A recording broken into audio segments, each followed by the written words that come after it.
ইলমের কারণে, জ্ঞানের কারণে মানুষকে আল্লাহ তাআলা সম্মান দিয়েছেন। এই সম্মান কত বেশি দিয়েছেন আপনি কল্পনা করতে পারবেন না।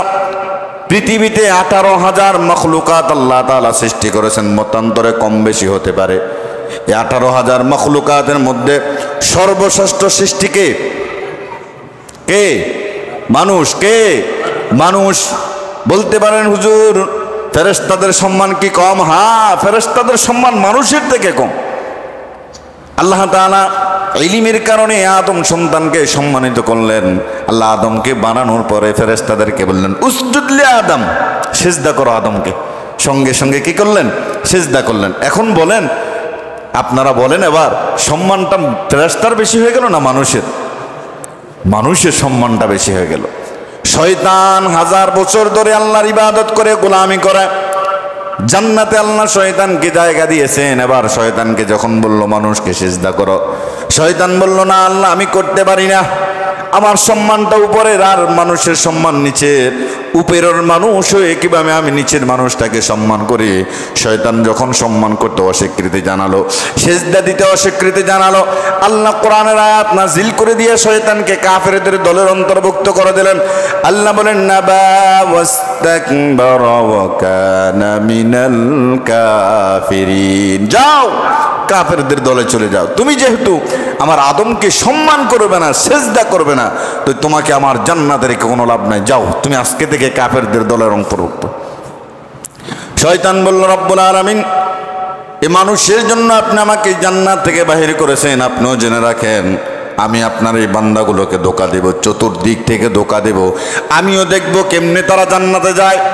এই মানুষের জন্য জান্নাত থেকে আপনি আমাকে বাহির করে দিলেন, এই মানুষকে সম্মান না দেওয়ার কারণে জান্নাত থেকে আমাকে বাহির করেছেন, আমিও দেখব এই মানুষ কিভাবে জান্নাতে যায়। শয়তান কত বড় শপথ করেছেন। এই জন্য কিছু মানুষকে আল্লাহ তাআলা শয়তান ওয়াসওয়াসা দেয়, নামাজে যাস না, নামাজ পড়িস না। নামাজ পড়া কে কি করেছে? আজকে জুমার দিন সকলের আসে, আগে আসা দরকার না? দরকার আছে না নাই? আছে। কিন্তু কয়জন আসছে? শয়তান ওয়াসওয়াসা দিছে, আরে মাত্র হুজুর উঠতেছে, আলোচনা করবে, আজান হবে, খুতবা দেবে, তারপরে নামাজে দাঁড়াবে, একটু আড্ডা দে, বন্ধু বান্ধব বসে থাক। বহুত সময়ের ব্যাপার, বহুত সময়ের ব্যাপার। অথচ আপনারা আসছেন জুমার দিন। জুমার দিনের তো আলাদা একটা ফজিলত আছেই, আলাদা একটা ফজিলত জুমার দিন আছেই। তারপরও রাসূল বলেছেন আল মাজলিস ফিকহিন খায়রুম মিন ইবাদাতি 60 সানা। এই যে দ্বীনি মজলিস, আপনারা বসলেন, আমি আলোচনা করতেছি, আপনারা শুনতেছেন, এই শোনার কারণে, এই মজলিসে বসার কারণে 60 বছর দাঁড়ায় নফল ইবাদত করলে যে সওয়াব, সমান সওয়াব আল্লাহ তাআলা আপনার আমার আমলনামায় লিখিয়ে দিয়েছেন। সুবহানাল্লাহ বলেন। এত বড় সওয়াবের অধিকারী সবাই হবে না, সবাইকে আল্লাহ দ্বীনের জন্য কবুল করবে না, সবাইকে আল্লাহ তাআলা ভালো পথে রাখবে না। এই জন্য শয়তান ওয়াদা করেছেন, আল্লাহ আপনি আমাকে জান্নাত থেকে বাহির করেছেন, আমিও দেখবো আপনার বান্দারা কিভাবে জান্নাতে যায়, কিভাবে জান্নাতে যায় দেখবো। এত বড় শপথ যখন করেছেন, আল্লাহ বলেন আমার বান্দাদেরকে ধোঁকা দেবে, আমার বান্দারা যদি ফিরে এসে আবার আমার কাছে তওবা করে, শুনে নে আমি আল্লাহ রাব্বুল আলামিন মুহূর্তের মধ্যে আমার বান্দারে মাফ করে দেব। সুবহানাল্লাহ। শয়তান বলেছে আল্লাহ ধোঁকা দেব, ওয়াসওয়াসা দেব। قال فبما أغويتني لأقعدن لهم صراطك المستقيم। মুস্তাকিম সঠিক পথে আমি বসে থাকবো তাদেরকে ধোঁকা দেওয়ার জন্য।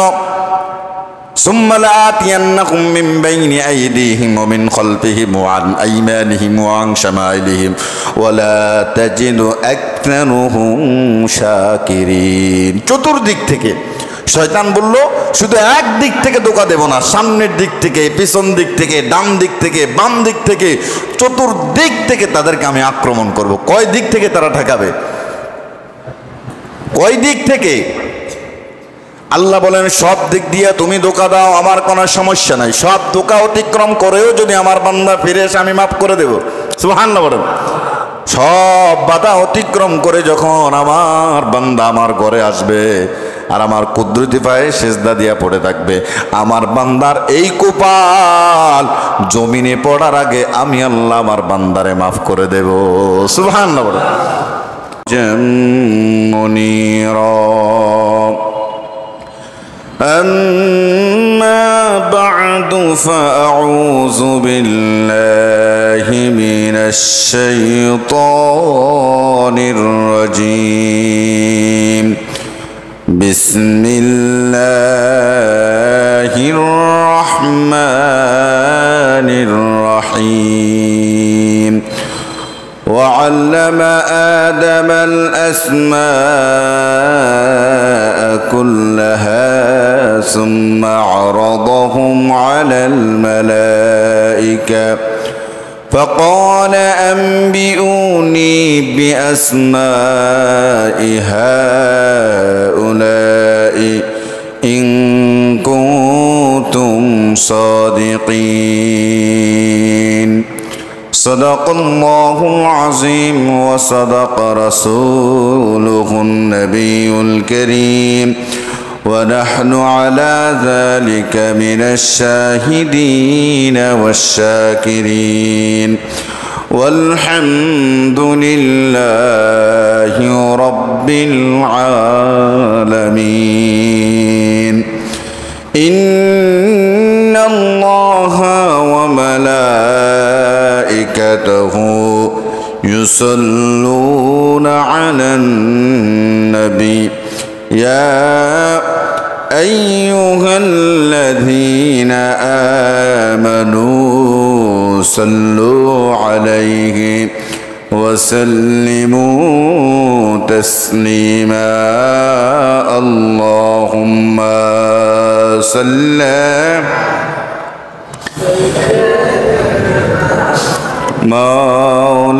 مولانا محمد وعلى آل سيدنا محمد اللهم صل على سيدنا مولانا محمد وعلى آل سيدنا উড়িয়া যাও রে দিনের হাওয়া উড়িয়া যাও রে মদিনা মোদের সালাম পৌঁছে দিও দয়াল নবীর আওয়াজায় আল্লাহুম্মা সাল্লি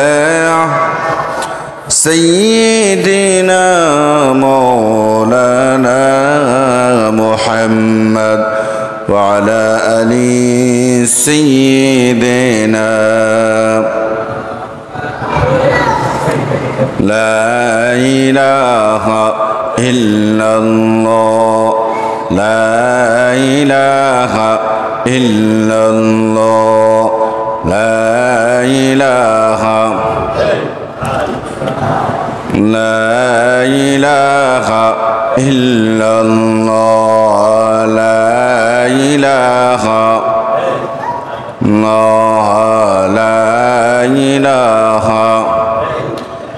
توحید کی امانت سینوں میں ہے ہمارا آسان ہی مٹھانا نام و نشاں ہمارا لا الہ لا إله إلا الله لا إله الله لا إله لا إله إلا الله محمد رسول الله صلى الله عليه وسلم السلام عليكم ورحمة الله وبركاته উপস্থিত সম্মানিত মুসল্লিয়ান কিরাম মুরব্বিয়ান নিজাম উলামায়ে কিরাম ছাত্র ভাইরা আল্লাহর দরবারে লক্ষ কোটি শুকরিয়া আদায় করছি আল্লাহ রাব্বুল আলামিন আমাদেরকে জুমার দিন মসজিদ আসার বসার কিছু কথা শোনার তৌফিক দান করেছেন। এজন্য শুকরিয়া আদায় করে সমস্যার সকলে বলি আলহামদুলিল্লাহ। দরুদ ও সালাম সর্বকালের সর্বশ্রেষ্ঠ মহামানব রাসূল আকরাম সাল্লাল্লাহু আলাইহি সাল্লামের উপর। আল্লাহুম্মা সাল্লি আলাইহি আল্লাহুম্মা বারিক আলাইহি। আল্লাহ যেন কবুল করেন, সকলে বলি আমিন। সম্মানিত মুসলিয়ান কিরাম, মানুষের হায়াত মত কার কখন আসে বলা যায় না। এই দেখলাম ভালো মানুষ, একটু পরে শুনলাম দুনিয়ার থেকে চলে গেলেন। মানুষ কখন কোথায় কিভাবে মরবে এটা মানুষ নিজেও জানে না, কল্পনাও করতে পারে না। আপনাদেরকে বাস্তব একটা ঘটনা শোনাই।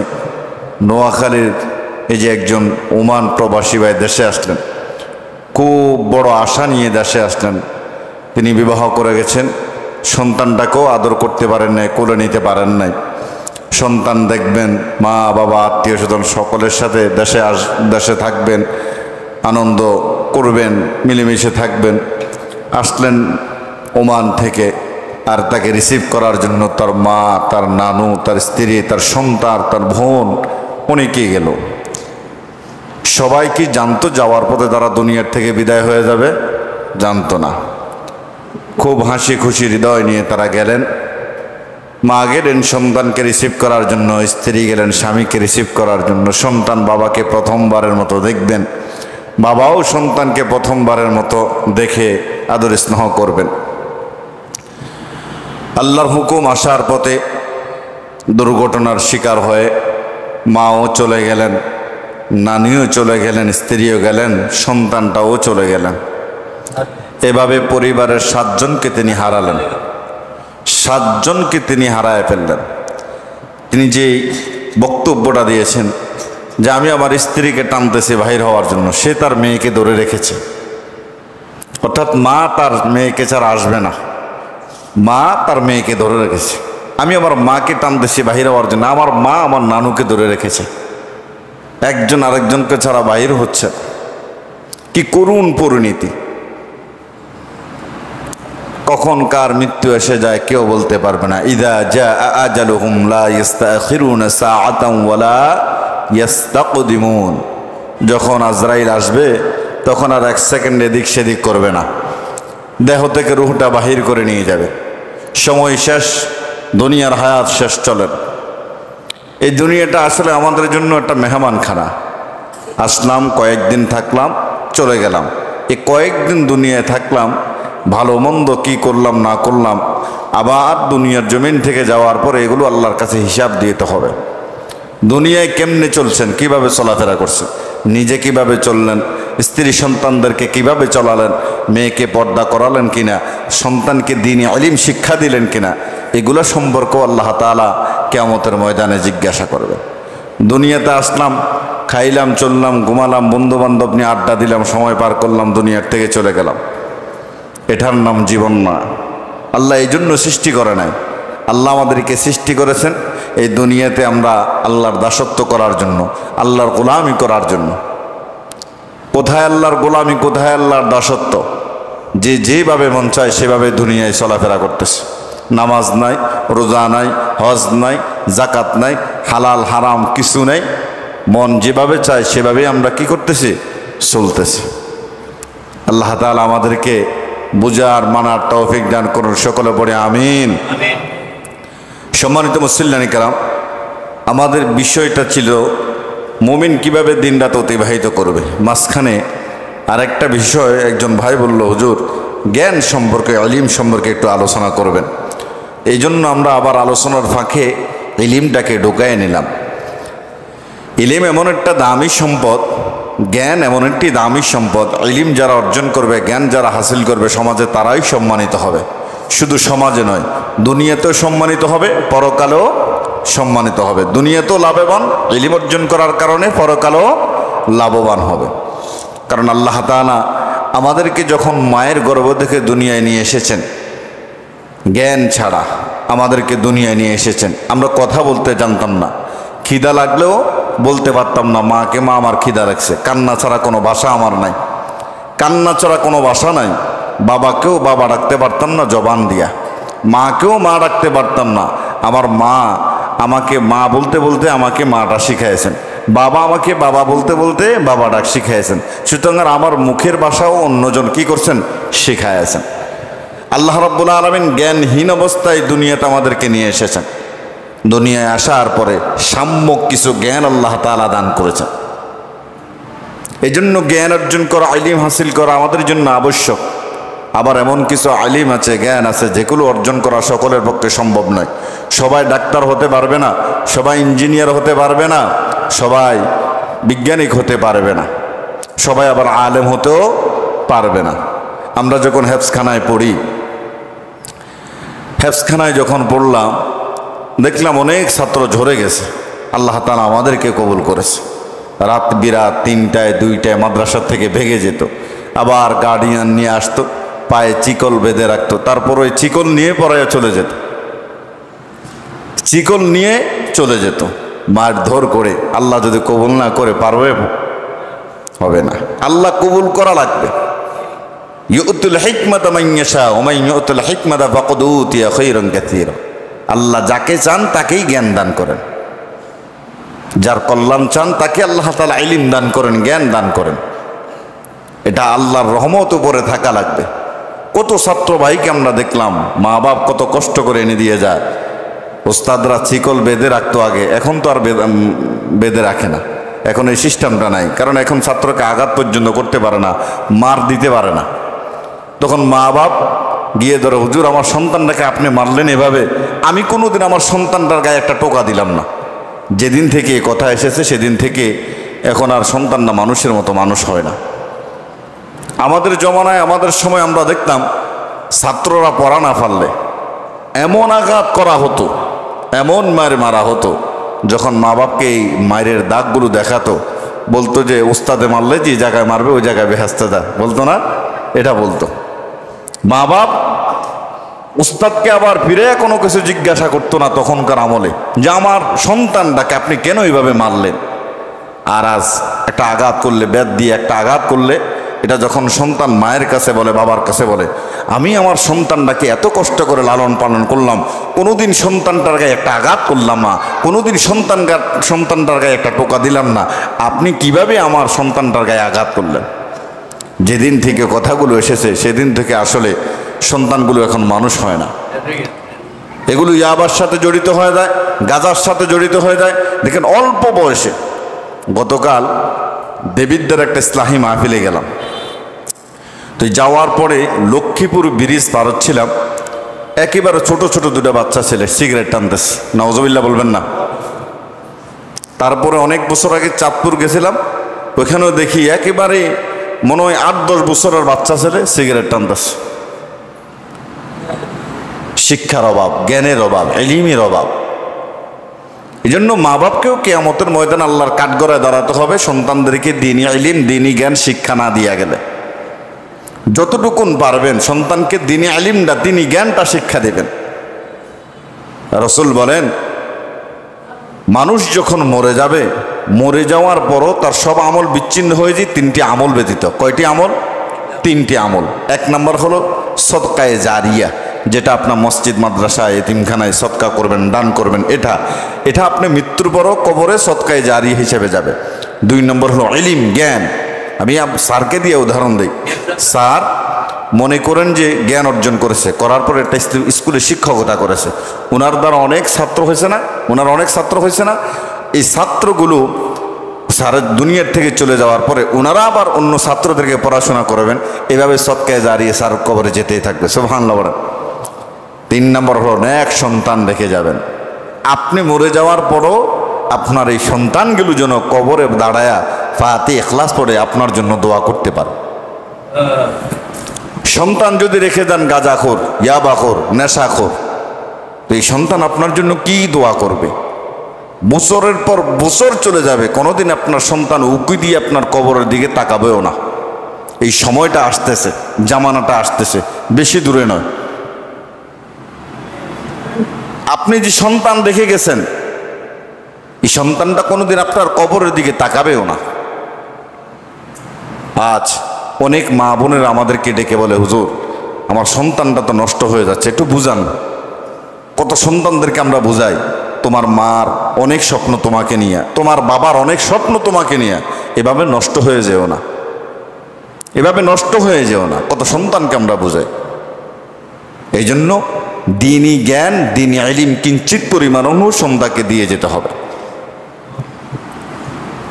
আল্লাহ রাসূল সাল্লাল্লাহু আলাইহি সাল্লামের উপরে সর্বপ্রথম যে বার্তা, সর্বপ্রথম যে হুইটা নাজিল হয়েছে সেটা হলো ইকরা, আপনি পড়ুন, আপনি আগে জানুন, ইলম অর্জন করুন, ইলম হাসিল করুন। আপনি যদি না জানেন, ইলম অর্জন না করেন, দাওয়াত দিবেন কিভাবে? দাওয়াত পৌঁছাবেন কিভাবে? মানুষকে হকের পথে আনবেন কিভাবে? আগে তো জানতে হবে, ইলম হাসিল করতে হবে, জ্ঞান অর্জন করতে হবে, আগে আপনাকে জানতে হবে। ইলম এই শব্দটি আমরা কোরআন হাদিসে বারংবার দেখেছি। আমরা যদি ইলমের আবিধানিক অর্থের দিকে তাকাই, ইলম শব্দের অর্থ জ্ঞান, বিদ্যা, বিজ্ঞান, শাস্ত্র। আল্লাহ তাআলা বলেন ওয়া ফাওকা কুল্লি যী ইলমিন আলিম, প্রত্যেক জ্ঞানীর উপরও জ্ঞানী রয়েছে। আপনারা যদি মনে করেন আমি সবচেয়ে জ্ঞানী, না, আমার চেয়ে আরো বহুত জ্ঞানী মানুষ রয়েছে, আমার চেয়ে অনেক জ্ঞানী মানুষ রয়েছে। আল্লাহ তাআলা পৃথিবীতে সর্বপ্রথম সৃষ্টি করেছেন, কে বলতে পারবেন? কে বলতে পারবেন পৃথিবীতে সর্বপ্রথম কি সৃষ্টি করেছেন? কলম সৃষ্টি করেছেন। কি সৃষ্টি করেছেন? কলম। কারণ আল্লাহ তাআলা কলমের কসম খেয়েছেন, কলমের নামে আল্লাহ একটা সূরা নাজিল করেছেন। কোরআনুল কারীমে 29 নম্বর পারা 68 নম্বর সূরা, আল্লাহ বলেন নুনুল কলামি ওয়া মা ইয়াসতুরুন, শপথ সেই কলমের যে কলমকে আল্লাহ রাব্বুল আলামিন সৃষ্টি করেছেন। উবাইদা বিন সামিত রাদিয়াল্লাহু তাআলা আনহু বলেন, আল্লাহর নবী সাল্লাল্লাহু আলাইহি সাল্লাম বলেন, আল্লাহ রাব্বুল আলামিন সর্বপ্রথম কলমকে সৃষ্টি করার পর আল্লাহ বলেন, ও কলম লিখো। কলম বলল, রব্বুল আলামিন কি লিখবো? বলো তাকদীর লিখো, মানুষের ভালো মন্দ গুলো লিখো। দুনিয়াতে যা কিছু হবে হচ্ছে, পরবর্তীতে যা কিছু হবে সব কিছু লিপিবদ্ধ করো। এই কলমের কারণে ইলমের গুরুত্ব ফজিলত প্রমাণিত হয়েছে। কলমের কারণে যুগে যুগে আমরা ইলম পেয়েছি, কলমের কারণে কোরআন পেয়েছি, কলমের কারণে হাদিস আমরা পেয়েছি। সুবহানাল্লাহ বলেন। কলমের কারণে পেয়েছি। আর যদি কলম না থাকতো তখন আমরা কোরআন পেতাম না, কলম না থাকলে আমরা হাদিসও পেতাম না। কোরআন যখনই নাজিল হতো তখনই সেটা লিপিবদ্ধ করে রাখতেন। সুবহানাল্লাহ। যখনই কোরআন নাজিল হতো রাসূল সাল্লাল্লাহু আলাইহি সাল্লামের পবিত্র জবান দিয়ে কোনো কথা বলতেন, সঙ্গে সঙ্গে লিপিবদ্ধ হয়ে যেত। আবু হুরায়রা রাদিয়াল্লাহু তাআলা আনহু বলেন, আল্লাহর নবীর সাহাবী আব্দুল্লাহ বিন আমর রাদিয়াল্লাহু তাআলা আনহু ছাড়া রাসূলের সাহাবীদের মধ্যে এমন কোন সাহাবীর কাছে এত বেশি হাদিস ছিল না যত বেশি হাদিস আমার কাছে ছিল, যত বেশি হাদিস আমার কাছে ছিল। কারণ আব্দুল্লাহ বিন আমর আমার থেকে বেশি হাদিস বর্ণনা করেছেন। তিনি যখন রাসূলের জবানে হাদিস শুনেছেন সঙ্গে সঙ্গে লিখে রেখেছেন। আমি আর লিখি নাই, এজন্য আমি এত বেশি হাদিস বর্ণনা করতে পারি নাই। আব্দুল্লাহ বিন আমর যখনই রাসূল কোনো কথা বলেছেন তখনই কি করেছেন? লিখে রেখেছেন। তখনই কি করেছেন? লিখে রেখেছেন। লিখছে বলে আজ আমরা হাদিস পেয়েছি, লিখছে বলে আজ আমরা কোরআন পেয়েছি। আল্লাহ রাব্বুল আলামিন এই ইলমের কারণে, জ্ঞানের কারণে মানুষকে সম্মানিত করেছে। আজ যারা ইলম অর্জন করেছে, জ্ঞান অর্জন করেছে, সুশিক্ষায় শিক্ষিত হয়েছে, সমাজে তাদের দাম আছে না নাই? বলেন আছে না নাই? চুপ করে থাকবেন না, কথা বলবেন। আমি আলোচনা করব, কথা না বললে এটা আমার কাছে মজা লাগে না, এজন্য কথা বলবেন। সমাজে যারা শিক্ষিত তাদের সম্মানটা সমাজে আছে না নাই? কথা বলেন আছে না নাই? আছে। একটা মেল দরবার হলে আপনারা এই মেল করার জন্য কোনো মূর্খকে ডাকেন না শিক্ষিত মানুষদেরকে ডাকেন? শিক্ষিত মানুষ। শিক্ষিত মানুষের মেধা আর মূর্খ মানুষের মেধা কি এক? যদি এক হতো, যদি এক হতো তাহলে মূর্খতে শিক্ষিত হয়ে যেত, মূর্খই শিক্ষিত হয়ে যেত। এজন্য আল্লাহ বলেন, কুল হাল ইয়াস্তাউল্লাযীনা ইয়া'লামুনা ওয়াল্লাযীনা লা ইয়া'লামুন। রাসূল, যারা জানে আর যারা জানে না তারা কি সমান হতে পারে? বলেন সমান হতে পারে? কখনোই সমান হতে পারে না। রাত আর দিন যেমন সমান নয়, যারা জানে আর যারা জানে না তারাও কোনোদিন সমান হতে পারে না। ইলমের কারণে, জ্ঞানের কারণে মানুষকে আল্লাহ তাআলা সম্মান দিয়েছেন। এই সম্মান কত বেশি দিয়েছেন আপনি কল্পনা করতে পারবেন না। পৃথিবীতে 18,000 মখলুকাত আল্লাহ তাআলা সৃষ্টি করেছেন, মতান্তরে কম বেশি হতে পারে। এই 18,000 মখলুকাতের মধ্যে সর্বশ্রেষ্ঠ সৃষ্টি কে? কে? মানুষ। কে? মানুষ। বলতে পারেন হুজুর ফেরেশতাদের সম্মান কি কম? হ্যাঁ, ফেরেশতাদের সম্মান মানুষের থেকে কম। আল্লাহ তাআলা ইলমের কারণে আদম সন্তানকে সম্মানিত করলেন। আল্লাহ আদমকে বানানোর পরে ফেরেশতাদেরকে বললেন উসজুদ লি আদম, সিজদা করো আদমকে। সঙ্গে সঙ্গে কি করলেন? সিজদা করলেন। এখন বলেন, আপনারা বলেন এবার, সম্মানটা ফেরেশতার বেশি হয়ে গেল না মানুষের? মানুষের সম্মানটা বেশি হয়ে গেল। শয়তান 1000 বছর ধরে আল্লাহর ইবাদত করে গোলামি করে। জান্নাতে আল্লাহ শয়তানকে জায়গা দিয়েছেন। এবার শয়তানকে যখন বলল মানুষকে সিজদা করো, শয়তান বলল না আল্লাহ আমি করতে পারি না, আমার সম্মানটা উপরের আর মানুষের সম্মান নিচের। উপরের মানুষ হয়ে কিভাবে আমি নিচের মানুষটাকে সম্মান করি? শয়তান যখন সম্মান করতে অস্বীকৃতি জানালো, সিজদা দিতে অস্বীকৃতি জানালো, আল্লাহ কোরআনের আয়াত নাজিল করে দিয়ে শয়তানকে কাফেরদের দলের অন্তর্ভুক্ত করে দিলেন। আল্লাহ বলেন নাবা ওয়াস্তাকবারা ওয়া কানা মিনাল কাফিরিন, যাও কাফেরদের দলে চলে যাও। তুমি যেহেতু আমার আদমকে সম্মান করবে না, সিজদা করবে না, তো তোমাকে আমার জান্নাতের কোনো লাভ নাই, যাও তুমি আজকে থেকে কাফেরদের দলের অন্তর্ভুক্ত। শয়তান বলল রব্বুল আলামিন এই মানুষের জন্য আপনি আমাকে জান্নাত থেকে বাহির করেছেন, আপনিও জেনে রাখেন আমি আপনার এই বান্দাগুলোকে ধোঁকা দেব, চতুর্দিক থেকে ধোঁকা দেব, আমিও দেখব কেমনে তারা জান্নাতে যায়। এই মানুষের জন্য জান্নাত থেকে আপনি আমাকে বাহির করে দিলেন, এই মানুষকে সম্মান না দেওয়ার কারণে জান্নাত থেকে আমাকে বাহির করেছেন, আমিও দেখব এই মানুষ কিভাবে জান্নাতে যায়। শয়তান কত বড় শপথ করেছেন। এই জন্য কিছু মানুষকে আল্লাহ তাআলা শয়তান ওয়াসওয়াসা দেয়, নামাজে যাস না, নামাজ পড়িস না। নামাজ পড়া কে কি করেছে? আজকে জুমার দিন সকলের আসে, আগে আসা দরকার না? দরকার আছে না নাই? আছে। কিন্তু কয়জন আসছে? শয়তান ওয়াসওয়াসা দিছে, আরে মাত্র হুজুর উঠতেছে, আলোচনা করবে, আজান হবে, খুতবা দেবে, তারপরে নামাজে দাঁড়াবে, একটু আড্ডা দে, বন্ধু বান্ধব বসে থাক। বহুত সময়ের ব্যাপার, বহুত সময়ের ব্যাপার। অথচ আপনারা আসছেন জুমার দিন। জুমার দিনের তো আলাদা একটা ফজিলত আছেই, আলাদা একটা ফজিলত জুমার দিন আছেই। তারপরও রসুল বলেছেন আল মাজলিস ফিকহিন খায়রুম মিন ইবাদাতি 60 সানা। এই যে দ্বীনি মজলিস আপনারা বসলেন, আমি আলোচনা করতেছি, আপনারা শুনতেছেন, এই শোনার কারণে, এই মজলিসে বসার কারণে 60 বছর দাঁড়ায় নফল ইবাদত করলে যে সওয়াব, সমান সওয়াব আল্লাহ তাআলা আপনার আমার আমলনামায় লিখিয়ে দিয়েছেন। সুবহানাল্লাহ বলেন। এত বড় সওয়াবের অধিকারী সবাই হবে না, সবাইকে আল্লাহ দিনের জন্য কবুল করবে না, সবাইকে আল্লাহ তাআলা ভালো পথে রাখবে না। এই জন্য শয়তান ওয়াদা করেছেন আল্লাহ আপনি আমাকে জান্নাত থেকে বাহির করেছেন, আমিও দেখবো আপনার বান্দারা কিভাবে জান্নাতে যায়, কিভাবে জান্নাতে যায় দেখবো। এত বড় শপথ যখন করেছেন, আল্লাহ বলেন আমার বান্দাদেরকে ধোঁকা দেবে, আমার বান্দারা যদি ফিরে এসে আবার আমার কাছে তওবা করে, শুনে নে আমি আল্লাহ রাব্বুল আলামিন মুহূর্তের মধ্যে আমার বান্দারে মাফ করে দেব। সুবহানাল্লাহ। শয়তান বলেছে আল্লাহ ধোঁকা দেব, ওয়াসওয়াসা দেব। قال فبما أغويتني لأقعدن لهم صراطك المستقيم। মুস্তাকিম সঠিক পথে আমি বসে থাকবো তাদেরকে ধোঁকা দেওয়ার জন্য। সুম্মা লাআতিয়ান্নাহুম মিন বাইনি আইদিহিম ওয়া মিন খালফিহিম ওয়া আন আইমানিহিম ওয়া আন শামাইলিহিম ওয়া লা তাজিদু আকতারুহুম শাকিরিন। চতুর্দিক থেকে শয়তান বলল শুধু এক দিক থেকে ধোঁকা দেব না, সামনের দিক থেকে, পিছন দিক থেকে, ডান দিক থেকে, বাম দিক থেকে, চতুর্দিক থেকে তাদেরকে আমি আক্রমণ করব। কয় দিক থেকে তারা ঠেকাবে? কয় দিক থেকে? আল্লাহ বলেন সব দিক দিয়ে তুমি ধোঁকা দাও, আমার কোনো সমস্যা নাই, সব ধোঁকা অতিক্রম করেও যদি আমার বান্দা ফিরে এসে আমি মাফ করে দেব। সুবহানাল্লাহ বলেন।